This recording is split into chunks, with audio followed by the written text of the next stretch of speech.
friends of the family and strangers, and my family used to rape me, make me abort the babies I had. It would be hard to imagine more misery and suffering than what Teresa says she's had to endure.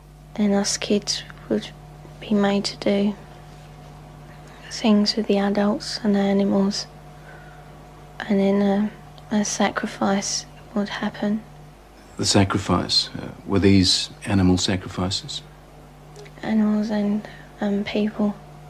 On what scale do you think this was happening? Enormous, far beyond what we've ever heard of here before. Teresa's mother, Bridget. You're talking about mass murder? Yes, on a scale that this country's never heard of before. Like the old people's homes now, only these are... For the first time, Teresa is learning what it's like to live with love instead of fear. Pretty though. In this quiet English village, with the help of her mother, she's slowly repairing her broken life.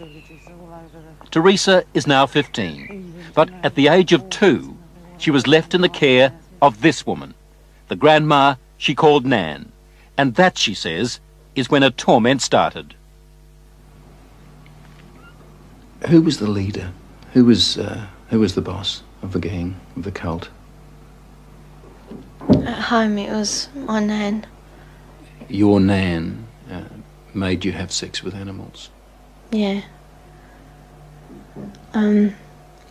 Like goats and donkeys. The story of Teresa is a story almost too horrible to recount. A case of child abuse that goes well beyond the kind of things we normally associate with the abuse of children. In 27 years of reporting, it has to be one of the most painful stories I have ever had to tell. How many men or how many people would have sex with you? What, at one time? Yes. About everyone who was there, which must have been about 20. You know, from 10 to 20 people. If it was a big ceremony, it used to be 30. What would your grandma be doing when these men were forcing themselves on you? Usually laughing. Or smiling. Or having sex with another man. Or other men. A chronicle of debauchery and depravity so horrific it's hard to believe. You have to ask yourself, could Teresa be just making it up? No. I know what's true and what's not. No, I know what I saw. Children don't make up elaborate lies that this would have to be if it was a lie, which I know it is not. It isn't. This couldn't be a terrible dream, a nightmare that you're reliving? No. It's no dream. It's a nightmare, but it's not one you can wake up from. It's there all the time. This really happened, you're quite sure of that? Yeah. The police don't think Teresa made up a story. Some of the cult members are to stand trial. 5 men have been charged with rape. As for Nan, the grandmother, she's 61 and lives in this council flat in South London. She's charged on 7 counts of aiding and abetting rape and 2 counts of performing abortions on Teresa. If you're finding this hard to believe, so did I at first. But then there are the medical reports, evidence of sustained sexual abuse. And there's this, a statement prepared for 60 Minutes by Teresa's psychiatrist. It says, "In my opinion, Teresa's account is not the product of a psychotic illness, nor the figment of a fertile imagination. I believe her to be telling the truth." I know what's true and what's not. We also took Teresa's story to this man, therapist Ray Wire. He reads a transcript of our interview and listens to her voice. It's no dream. Few people, if any, in Britain have counselled as many victims of satanic abuse or Satanists themselves as Ray Wire has. If there is an expert on satanic cults, it would have to be him. Do you believe Teresa's story? I believe Teresa's story. It's exactly the same story as I've heard from men who says they've done it. You've dealt with other cases like hers? Yes. 21 cases like hers, he says, in the past 2 years alone. Themes like they were put in boxes with spiders and worms, where they were trapped in fear, where there was a high use of excrement and urine, where there was talk of human sacrifice. Take just one of those rituals, putting children in boxes with spiders and worms. Now, listen to what Teresa told her mother. And they had a coffin-like box that children were put in with spiders and snakes and the lid shut and left in there. I would have come out deranged. I could not have coped with that mentally at all. You have evidence to back up stories like Teresa's, that this is really happening? Well, we have that age of child, 6, 5 and 4, giving information that ties up with Teresa. How do those children know? How do those children able to describe rituals, to talk about ceremonies, to talk about sacrificing animals? How do those children know? Nightmares, imagining it? You can't imagine those things at 3 and 4 years old, and you also don't have the evidence of anal sex abuse and oral sex abuse and all that other abuse that clearly those children have experienced and endured. During these ceremonies, was Satan, the devil, ever referred to? He was called Lucifer.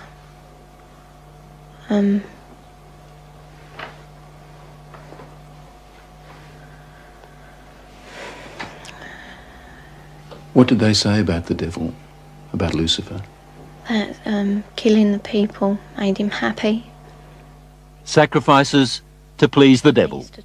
According to Teresa, the worst rituals took place at a house somewhere in the country. It was big, expensive. From the front it looked like a castle. It had a long drive and big double wooden doors. Do you think they were rich people then? Very rich.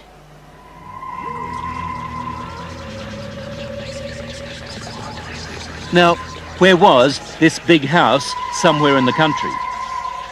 Teresa says she can't take the police there because the Satanists made sure she'd never know how to find it. Teresa was always drugged, or on a couple of occasions she says she was knocked out, so that she never fully knew the route. There was a tramp who was brought in once, and he was killed. He was cut from his throat down to his stomach, and they ate him, or bits of him. They killed a man at a ceremony? Yeah. In front of you? Yeah, in front of all of us. Did the tramp, did this man fight back? No, I think he was, drunk or something. He seemed really dopey. He was laughing a lot when he was brought in. And he started screaming when they began to cut. But after a while, he died. I'd seen a few killings before then. Although I wasn't used to it, that was the worst one. I really don't know what I thought. I suppose I thought, thank God it's not me. Let me get this right now. Are you saying that you saw more than one person killed in that house? Yeah. I've seen loads of babies killed there. Just newborn babies. Or aborted ones, which were only small. 4-year-olds. Any age, really. Did they ever say they might kill you? They threatened to kill my little girl, who, when I left, was still at the house. A friend?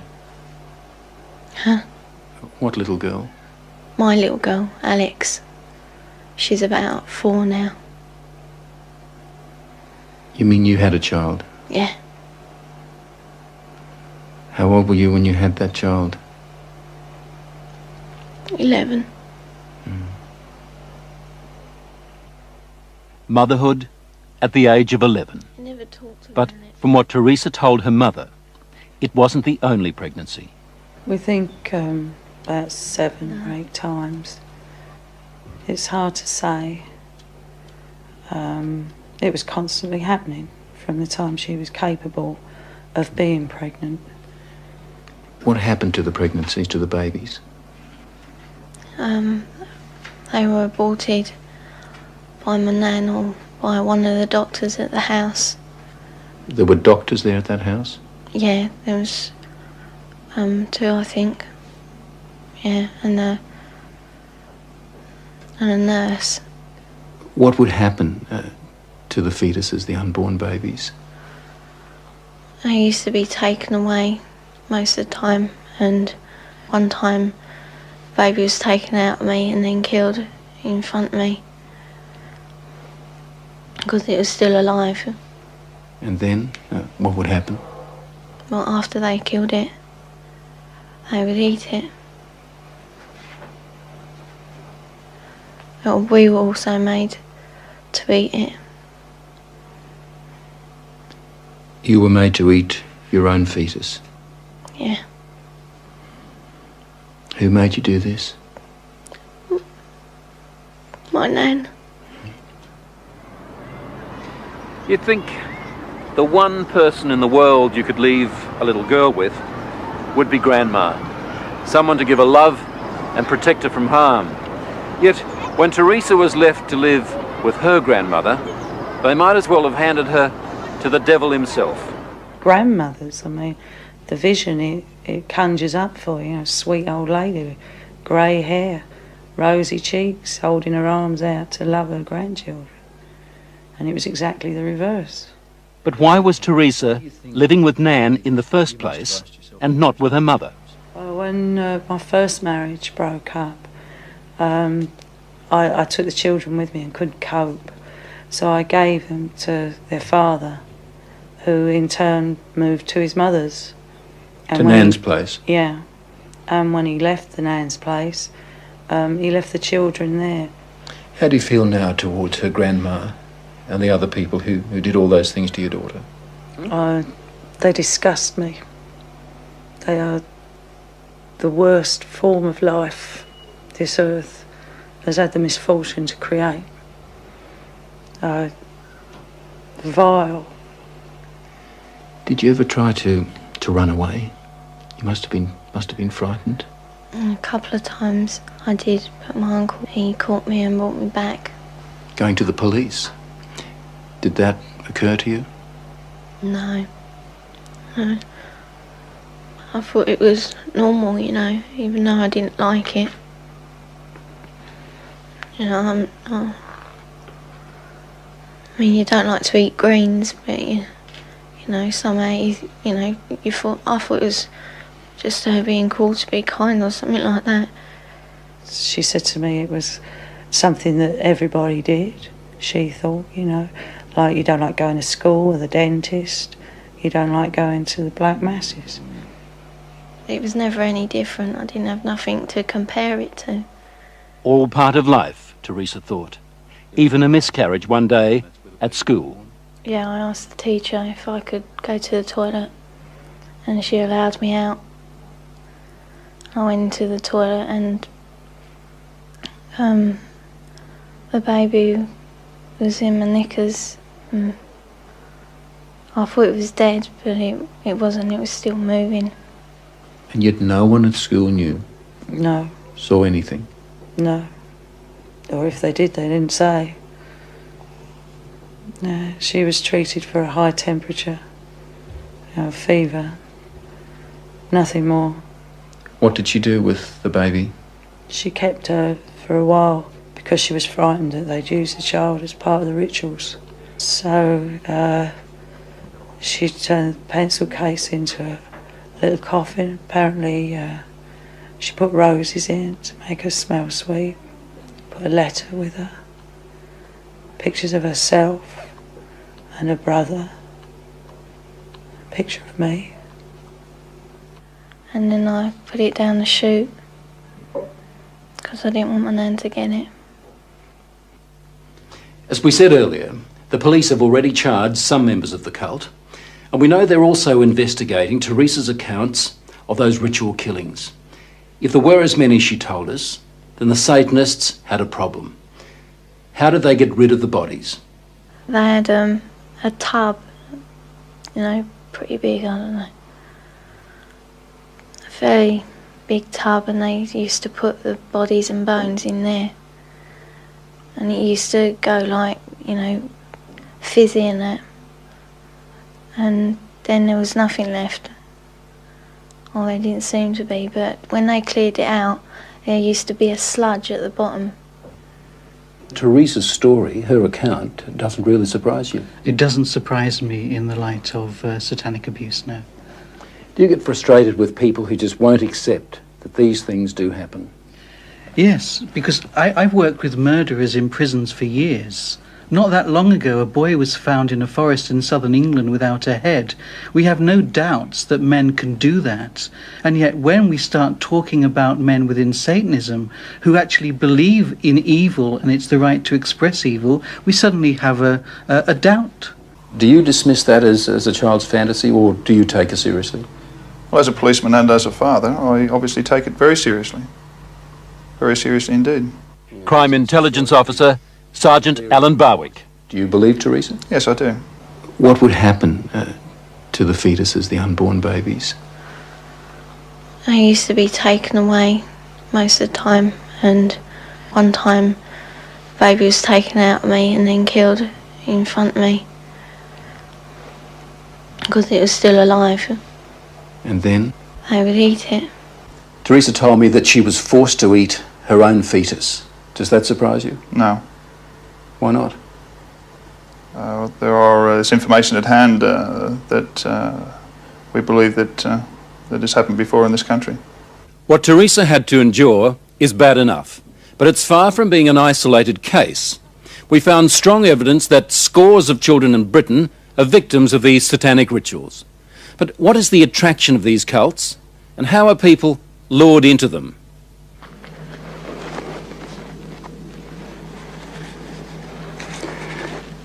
In nomine Dei Nostri Satanis Luciferi Excelsis. In the name of Satan, the ruler of the earth, the king of the world, I command the forces of darkness to bestow their infernal power upon me. David Austin is rare among Satanists. He will actually talk about some of their ceremonies. He denies taking part in child abuse himself, but he's sure some others do.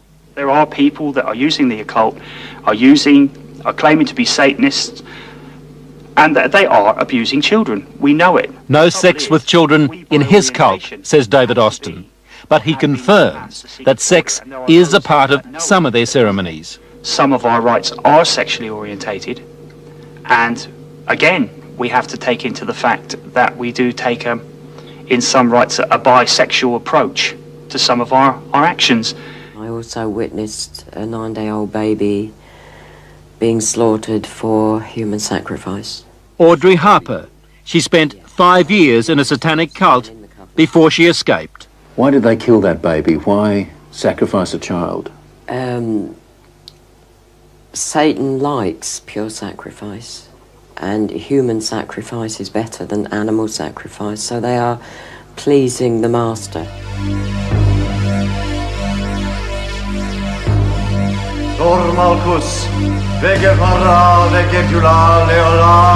This is a sound that echoes down many a street in England today. It's not Satanism, but for some, it has been a stepping stone to devil worship.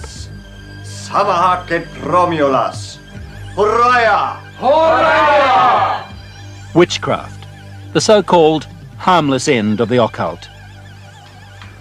Nigel Bourne is the high priest, and Zeldy Bate, the high priestess. they play out their pagan rituals in gatherings they call covens. O thou circle, be thou a meeting place of love and joy and truth, a rampart of protection for all those who stand herein. Wherefore I do bless thee, and I do consecrate thee, in the most holy and potent names. You're a witch. I am. Zeldy and Nigel worship nature and the changing of the seasons. Now is the moment of the spring equinox, when day and night are equal. Nothing to do, they say, with Satan. It's a common belief that witches worship Satan, but we can't worship Satan because we don't even acknowledge his existence. Is witchcraft harmless? No. But then no religion is harmless. You're saying it can be harmful? Yes, can be dangerous? Of course it can. Anything that is taken to extremes can be dangerous. We as a coven were looking for more, really, more kicks. David Stillwell. He started off in witchcraft. He finished up in something very different. Collectively as a group, we decided to explore Satanism. Now, you were looking for more kicks. What did you end up doing? Animal sacrifice. Sacrificing animals, birds and rabbits and pigeons, doves, things like that. O thou incense, be thou a fit and sweet-smelling Getting sacrifice, bored with rituals like this turned David Stillwell and his coven away from worshipping Mother Nature to worshipping the devil. He was heading towards the kind of depravity that we heard Teresa describe. Could you look up ahead and think to yourself, well, the next sacrifice might be a child? Yeah, it's always something that's at the back of your mind. While I was in this coven, we met people of other covens that purported to have taken part in child sacrifice. They used to burn witches in this country, and there are moves afoot in the British Parliament to have the worst forms of witchcraft outlawed again, especially the Satanists. But that's not so easily done. Witchcraft is just another religion here, and banning it opens the whole question of freedom of religion. Meanwhile, the signs are that Satanism is spreading its evil at an alarming rate. We've got to be aware of it. We don't know how big it is, but we've got to take it seriously. Ray Wire, the therapist we took Teresa's story to. Her case is bad enough, he says, but in sheer numbers, not the worst. The father had 10 children. He ritually sexually abused them in every way possible. Those 10 children were eventually taken into care. Those 10 children became adults, and between them they had 23 children. Subsequently, the grandfather, those 10 adults and now the 23 children were all involved in ritual abuse, and grandfather and those 10 adults sexually abused those children in every way possible in a satanic way. I wanted, I suppose, a bit of excitement, something slightly different, something that gave me an experience. Despite the harm suffered by children like Teresa, David Austin still defends Satanism. I don't call it dangerous. I don't say it's dangerous. Yes, it's like anything else. If you've got nitroglycerine in a hot kitchen, it's dangerous. If you start playing football with it, it's dangerous. As the euthymia is to the male, so the cup is to the female. To Nigel and Zeldy, this is a sacred ritual, a fertility rite. Forth the blessing. Most witches agree sex is an important part of their craft, but say it's only symbolic. Blessed be. Satanists also use sex in their rituals, but it goes far beyond symbolism. Take Audrey Harper's experience. The warlock, the master, just raped me. He's the high priest of the coven. Married to the devil, is that what it meant? That type of thing. Yes, only, you know, there's no ceremony. But the act of unity completes my initiation ceremony. I now belong mind, body and soul to Satan. Married to the devil, a consistent pattern it seems. Audrey when she was 22, Teresa when she was a little girl. They used to marry the kids to Lucifer.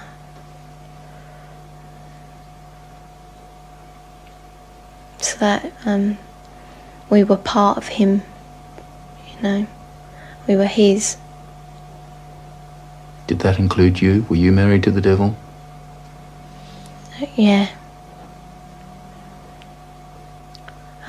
He used to be dressed up in a cloak, and it was just like a marriage in a church, but different words, you know. What were you taught about Lucifer? Just that we should, you know, be his friend, treat him as a friend, and that he's always there if we ever need him. Why do they do such wicked things in these covens? Because they're pleasing Satan. The lower you become, the more vile you become, the more pleased Satan is with you, and therefore the more power you'll get when you die. And they believe this? They believe it. They absolutely believe it. Is this just an English disease, or should we be worried in Australia about activity such as this? I think you must be worried in every country, including yours, and without a shadow of a doubt you'll have groups in Australia who are doing similar things. It's almost certain that there are black covens in Australia and that there is child sacrifice going on in Australia. Do you think there are satanic cults operating in Australia? Yes, I think it'd be very naive of us to deny that. Our crime intelligence officer again, Sergeant Alan Barwick. Teresa talks of ritualistic sacrifices. Have you come across anything like this in your investigations? Yes, we have. What kind of sacrifices? Animal sacrifices. Can you tell me anything about that? No, I can't. Why is that? It's a ongoing inquiry. The problem is knowing how to recognise it, and that comes down really to parents. Parents recognising where their kids are. But it seems to change, you know. You have to wonder why no one guessed what was happening to Teresa over those 12 years at Nan's place. Not even her mother knew when Teresa came to stay with her on holidays. I think with most people, not only myself, it's such an abhorrent, disgusting thing that I don't think we want to hear it. So what should mothers do? Well, they take the child aside and believe them. Believe them. It's so many times you hear about a child going from one adult to the next in an effort to get somebody to listen. I mean, in Teresa's case, the people she told joined in. And she thought I was going to too. That was a real blow. I cried for weeks over that she would look at me and think that I could do that. What would you hope to do with your life now? What are you looking forward to doing? Just living, being happy. What would you like to do when you leave school? Care for children. Handicapped ones, you know, or abused children like me, maybe. As I was leaving Teresa's place, she handed me this note. It's addressed to the film crew. She says, "Thanks for bothering to help kids like me. I hope it helps." On the other side, there's a poem Teresa made up while she was staying at Nan's place. She calls it Nothing Left. Nothing left. I would scream, but there is no voice left. I would cry, but there are no tears left. I'd fight, but there is no strength left.